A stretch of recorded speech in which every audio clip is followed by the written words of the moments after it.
ختم نبوت کا عقیدہ بہت حساس ہے. جس طرح اللہ کی ذات پر ایمان لانا اور جس طرح رسول اللہ کی رسالت پر ایمان لانا، اسی طرح رسول اللہ کی ختم نبوت پہ ایمان لانا اور اس کو سمجھنا مسلمان کے لیے ضروری ہے. ذرا کان کھول کے توجہ کے ساتھ توجہ فرمائیے. مرزا غلام احمد قادیانی ملعون اور ملعون کا بیٹا ملعون، مرزا غلام احمد قادیانی اپنے آپ کو رسول کا درجہ اور اپنے ساتھیوں کو صحابہ کا درجہ اور اپنے شہر کو مکہ اور مدینہ کا درجہ اور اپنی اولاد کو اہل بیت کا درجہ دیتا ہے اور اپنی اولاد کو اہل بیت کا مقام دیتا ہے اور اپنے ساتھیوں کو صحابہ، اپنے بیٹوں کو خلیفے کا درجہ دیتا ہے. خلیفے کا لقب دے کر مرزا غلام احمد قادیانی کا بیٹا گویا ان کی زبان میں آپ کے سامنے بیان کر رہا ہوں، جو اپنے آپ کو خلیفہ کہتا ہے. مرزا کا کہتا ہے کہ رسول اللہ کی شکل میں دوسرا رسول مرزا غلام احمد قادیانی آیا ہے. لہذا جو آدمی رسول اللہ صلی اللہ علیہ وسلم کی ذات کو نہیں مانتا وہ کافر ہے. یہ ہمارے رسول محمد رسول اللہ کے بارے میں کہتا ہے. جو آدمی رسول اللہ صلی اللہ علیہ وسلم کی ذات کو نہیں مانتا وہ کافر ہے. جو رسول اللہ کی ذات کا منکر ہے وہ کافر ہے. تو جو رسول اللہ کی شکل میں میرا باپ غلام احمد قادیانی آیا یہ بھی رسول ہے، کیا اس کو نہ ماننے والا مسلمان رہے گا؟ یہ بھی کافر ہے. بات سمجھے؟ یہ ان کے عقیدے ہیں اور اس کے الفاظ بیٹے کے، جس کو خلیفے کا درجہ کہتا ہے کہ اس رسول کی بعثت پہلے ہوئی مکہ میں، اس رسول کی بعثت بعد میں ہوئی قادیان میں. اور یہ کیسے ہو سکتا ہے کہ پہلے رسول کو نہ ماننے والا کافر اور رسول کی شکل میں دوسرا رسول قادیان میں آئے اور اس کو نہ ماننے والا مسلمان ہو جائے؟ یہ کیسے ہو سکتا ہے؟ یہ عقائد ہیں ان کے، یہ نظریات ہیں. اور نعوذ باللہ من ذالک، رسول اللہ صلی اللہ علیہ وسلم کی شان میں جو گستاخیاں اور رسول اللہ صلی اللہ علیہ وسلم کی ذات پہ تو کیا، اللہ کی ذات کے بارے میں ایسی گستاخیاں کہ جو میں آپ کو لاؤڈ اسپیکر پر نہیں بتا سکتا. اتنا فحش کلام، اتنے فحش اور خلیص الفاظ کے ساتھ اس نے اللہ کی ذات پر ایسے کلام کیا، اللہ کی ذات پر اس نے ایسے الزام تراشی کی کہ جن کو میں لاؤڈ اسپیکر میں آپ کو نہیں بتا سکتا. اور پھر آگے چل کر رسول اللہ کے صحابہ کی توہین، آگے چل کر سیدہ فاطمہ الزہرا خاتون جنت، والدہ محترمہ حسن حسین رضی اللہ تعالی عنہما کی شان میں وہ گستاخیاں کی کہ جو میں آپ کو نہیں بتا سکتا. بات سمجھیں؟ تو محترم سمجھ، یہ میں نے تھوڑا سا اشارہ کیا ہے کہ یہ ختم نبوت کے بارے میں کیوں بار بار آپ کے سامنے یہ بار بار بیان ہو رہا ہے، بار بار کیوں ہو رہے ہیں.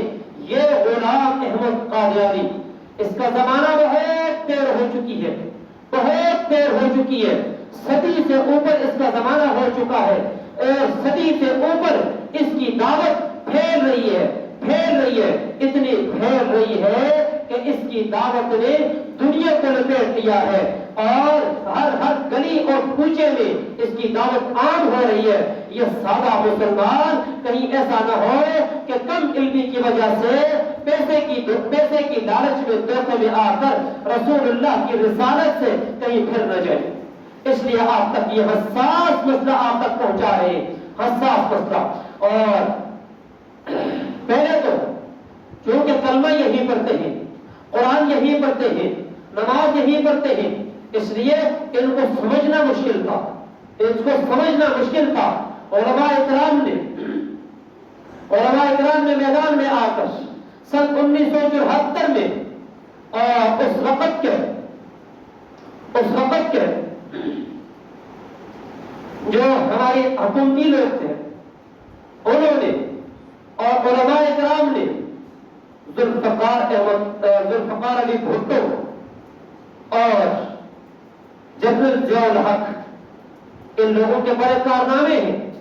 اس دور میں عدالت کے اندر یہ فیصلہ ہوا کہ قادیانی غیر مسلم ہے اور قادیانی کو کسی قسم کی کوئی تبلیغ کرنے کی اجازت نہیں، نہ علل اعلان اور نہ انفرادی طور پر، اور ان کو شاعر اسلام کے نام سے کوئی عبادت گاہ بنانے کی اجازت نہیں، اور سن 1974 میں ان کو غیر مسلم اقلیت قرار دیا گیا، اور اس سن 1974 سے لے کر 2024 تک آج الحمدللہ آنے والا جو کل ہے 7 ستمبر 50 سال مکمل ہو چکے ہیں۔ اور میرے حدیث مبارکہ پڑھی، لا یؤمن احدکم حتی اکون احب الیہ من والدہ وولدہ والناس اجمعین۔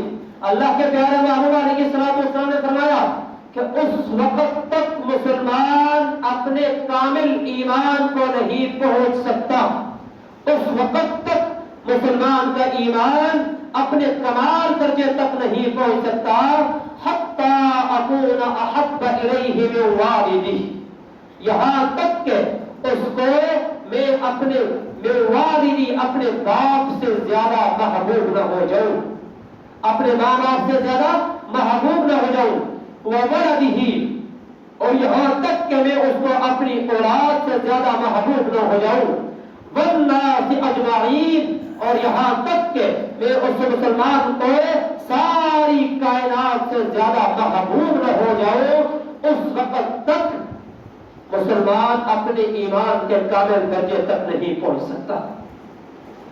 جب تک ایک مسلمان کو رسول اللہ سے اپنے والدین، اپنی اولاد، والناس اجمعین، اور سارے جہان سے زیادہ محبت رسول اللہ سے نہیں ہوگی، اس وقت تک مسلمان اپنے کامل درجے کے ایمان کو نہیں پہنچ سکتا۔ اب میں اور آپ ذرا غور کریں، کیا میرے اور آپ کے دل کے اندر رسول اللہ کی یہ محبت ہے؟ اپنی جان سے، اپنے ماں باپ، اپنی اولاد اور سارے جہان سے زیادہ محبت ہے؟ ایک اعتبار سے میں آپ کے سامنے گفتگو کروں تو ہمیں ایک ذرہ بھی محبت نہیں ہے، صرف دعویٰ ہے ہمارا ایک اعتبار سے، اور ایک اعتبار سے گفتگو کروں تو الحمدللہ ہمیں کامل محبت ہے رسول اللہ سے۔ بات سمجھ آئی؟ میری بات کو سمجھنا، ایک اعتبار سے میں عرض کروں تو ایک ذرہ بھی محبت نہیں ہے۔ کیوں؟ کہ ہمارا لباس رسول اللہ کے لباس کے مطابق ہے، ہمارا چہرہ رسول اللہ کے چہرے کے مطابق ہے، ہمارا اٹھنا بیٹھنا چلنا پھرنا کھانا پینا معاشرت معاملات، بازاروں میں گھروں میں معاملات میں چھوٹوں کے ساتھ بڑوں کے ساتھ کیا رسول اللہ کے مطابق ہے؟ ہماری شادی میں بیاہ میں غمی میں خوشی میں کیا رسول اللہ کے مطابق ہے عمل؟ شادی میں رسول اللہ کی سنت قربان اور فوتگی میں موت پر رسول اللہ کی سنت قربان، کھانے پینے میں رسول اللہ کی سنت قربان، پہننے میں رسول اللہ کی سنت قربان، سونے جاگنے میں رسول اللہ کی سنت قربان، اٹھنے بیٹھنے چلنے پھرنے میں رسول اللہ کی سنت قربان، تو کیا پھر یہ دعویٰ ہمارا سچا ہے؟ سچا ہے؟ اس اعتبار سے دیکھیں تو ہم محبت نہیں کر رہے، بات سمجھے؟ لیکن ایک اعتبار سے دیکھیں تو الحمدللہ ہمیں یہ کامل محبت حاصل ہے۔ وہ کس طرح؟ ایک ہے محبت عملی طور پہ، عملی طور پہ ہم ناکام ہیں، عملی طور پہ ہم ناکام ہیں، کیوں؟ کہ رسول اللہ کی سنتیں پامال ہو رہی ہیں، ہم ناکام ہیں۔ اور ایک ہے محبت فطرتی طور پر، ایک ہے محبت فطرتی طور پر، اور فطرتاً محبت کا یہ معاملہ ہے کہ اگر ہمارے سامنے محفل میں ہمارا سب سے عزیز رشتہ، سب سے قریبی رشتہ اولاد کا ہے یا ماں باپ کا ہے. اگر خدا نخواستہ میرے سامنے، آپ کے سامنے میرا بیٹا، آپ کا بیٹا، میرے ماں باپ، آپ کے ماں باپ اگر محفل میں رسول اللہ کی توہین کر دے تو کیا میں بیٹے کو چھوڑ دوں گا؟ کیا اپنے باپ کو چھوڑ دوں گا؟ نہیں. ایک مسلمان کے سامنے جب اس کی اولاد ہو یا اس کے ماں باپ ہو، چھوٹوں میں ہو یا بڑوں میں ہو، یعنی کہ نیچے والے میں ہو یا اوپر والے میں ہو، اگر اس کی محفل میں اس کے سامنے رسول اللہ کی توہین کر دے تو اس مسلمان کو برداشت نہیں ہوتا.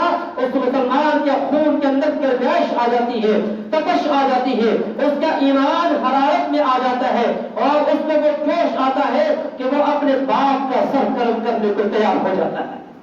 بات سمجھیں؟ اس اعتبار سے دیکھیں تو الحمدللہ ایک مسلمان کی رسول اللہ کے ساتھ محبت کامل ہے، محبت کامل ہے. اور آخر میں ایک واقعہ اس کے بعد بابا ختم کر رہا ہوں. اللہ کے پیارے بابا نے فرمایا المرء مع من احب، کہ آدمی قیامت کے دن اسی کے ساتھ اٹھایا جائے گا جس کے ساتھ اس کو محبت ہوگی، جس کے ساتھ اس کو محبت ہوگی. قیامت والے دن اسی کے ساتھ اٹھایا جائے گا.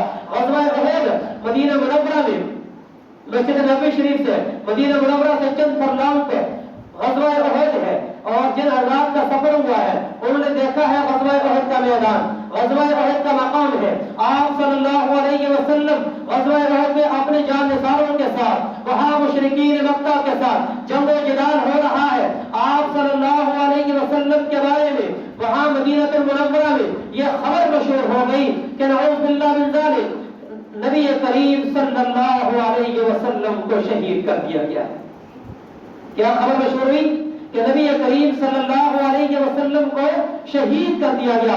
آپ صلی اللہ علیہ وسلم دنیا سے پردہ فرما گئے ہیں. چنانچہ یہ خبر غزوہ احد سے مدینہ منورہ کے شہر میں محلے میں پہنچ گئی. چنانچہ مدینے کی عورتیں اور بچے اس غم کے اندر دوڑ پڑے کہ رسول اللہ صلی اللہ علیہ وسلم ہم سے جدا ہو چکے ہیں. چنانچہ ان کے اندر ایک عورت ہے اور اس عورت کا باپ بھی غزوہ احد میں شہید ہو چکا ہے، اس عورت کا بھائی بھی غزوہ احد میں شریک ہو چکا ہے، اس عورت کا بیٹا بھی جوان بیٹا غزوہ احد میں شہید ہو چکا ہے. چنانچہ یہ عورت غم میں پریشانی میں جا رہی ہے اور راستے میں خبر ملتی ہے تیرا باپ شہید ہو گیا ہے. وہ عورت کہتی ہے چھوڑو میرے باپ کو، مجھے رسول اللہ کی خبر بتاؤ. آگے بڑھتی ہے، خبر آتی ہے تیرا شوہر شہید ہو چکا ہے. وہ کہتی ہے چھوڑو میرے شوہر کو، مجھے رسول اللہ کی خبر بتاؤ. چنانچہ آگے بڑھتی ہے، خبر ملتی ہے تیرا بیٹا بھی شہید ہو گیا ہے. کہتی ہے چھوڑو بیٹے کو، رسول اللہ کی خبر بتاؤ کہ رسول اللہ کی کیا حالت ہے. آگے سے لوگوں نے کہا رسول اللہ کی خبر جو وصال کی تھی، جو شہادت کی تھی، وہ جھوٹی خبر تھی، رسول اللہ کا حیات ہے. وہ عورت کہتی ہے کہ جب تک میں اپنی ان آنکھوں سے رسول اللہ کے چہرے انور کو نہیں دیکھوں گی اس وقت تک مجھے یقین نہیں آئے گا. جب تک میں رسول اللہ کو نہیں دیکھوں گی میرا دل سکون میں نہیں آئے گا. مجھے اپنے باپ کا غم نہیں، مجھے اپنے بیٹے کا غم نہیں، مجھے اپنے شوہر کا غم نہیں، مجھے رسول اللہ کو دکھاؤ. چنانچہ عورت آگے بڑھتی ہے، آگے بڑھ کر رسول اللہ صلی اللہ علیہ وسلم کے چہرے انور پہ عورت کی نظر پڑتی ہے. رسول اللہ صحیح سلامت ہے. وہ کہتی ہے